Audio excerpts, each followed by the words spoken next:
Constable এবং sub inspector পদে নিয়োগের বিজ্ঞপ্তি বেরিয়েছে। মাধ্যমিক থেকে গ্র্যাজুয়েশন লেভেলের যে কোনো ছাত্রছাত্রী এর জন্য আবেদন করতে পারবে।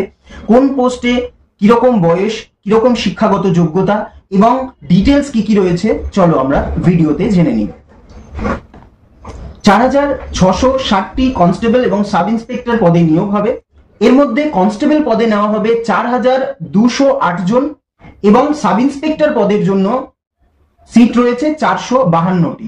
কনস্টেবল পদের জন্য মাধ্যমিক পাস ছেলেমেয়েরা আবেদন করতে পারবে। 1/7/2024 হিসাবে 18 থেকে 28 বছরের মধ্যে বয়স হতে হবে। তপশিলীরা 5 বছর, ওবিসিরা 3 বছর বয়সে ছাড় পাবে। শারীরিক মাপজোক হতে হবে ছেলেদের বেলায় লম্বায় 165 সেন্টিমিটার, বুকের ছাতি হতে হবে না ফুলিয়ে 80 সেন্টিমিটার আর ফুলিয়ে 85 সেন্টিমিটার। তপশিলীরা লম্বায় 5 সেন্টিমিটার আর বুকের ছাতিতে 3.8 সেন্টিমিটার পর্যন্ত ছাড় পাবে। গোর্খা হলে লম্বায় 2 সেন্টিমিটার ছাড় পাবে। মেয়েদের বেলায় শারীরিক মাপজোক হতে হবে 157 সেন্টিমিটার আর তপশিলি জাতি বা তপশিলি উপজাতিদের মধ্যে 152, গোর্খাদের বেলায় 155 সেন্টিমিটার। ওজনের সঙ্গে উচ্চতার যেন সামঞ্জস্য থাকে সেটা বুঝে তারপরে অ্যাপ্লিকেশন করবে। এই পদের বেসিক পে হচ্ছে 21,700 টাকা।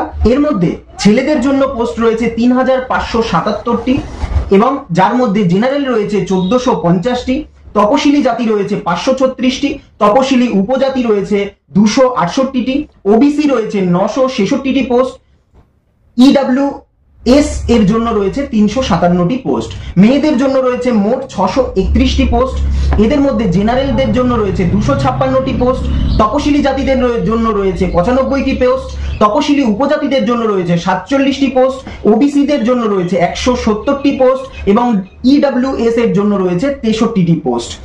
এই পোস্টের বিজ্ঞপ্তি নম্বর হচ্ছে 02/2024।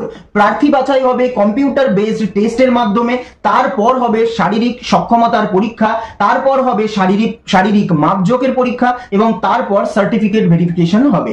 লিখিত পরীক্ষায় মোট 120টি অবজেক্টিভ মাল্টিপল চয়েসের প্রশ্ন আসবে, যার মধ্যে জেনারেল ইন্টেলিজেন্সি থাকবে 35টি প্রশ্ন, অ্যারিথমেটিক থাকবে 35টি প্রশ্ন, জেনারেল অ্যাওয়ারনেসে থাকবে 50টি প্রশ্ন এবং প্রত্যেকটা প্রশ্নের ক্ষেত্রে 1 নম্বর করে থাকবে।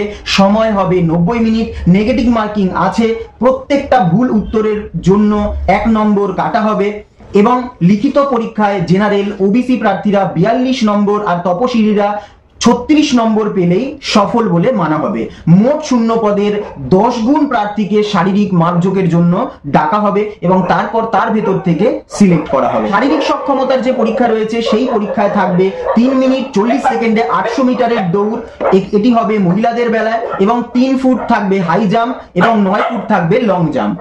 আর পুরুষদের বেলায় 5 মিনিট 45 সেকেন্ডে থাকবে 1600 মিটার দৌড় এবং 4 ফুট হাই জাম্প এবং 14 ফুট লং জাম্প। পরীক্ষার ফি বাবদ যারা জেনারেল প্রার্থী তাদের জমা দিতে হবে 500 টাকা, যারা এসসি এসটি ওবিসি বা সংখ্যালঘু সম্প্রদায় বা অর্থনৈতিকভাবে পিছিয়ে পড়া তাদের জমা দিতে হবে 250 টাকা।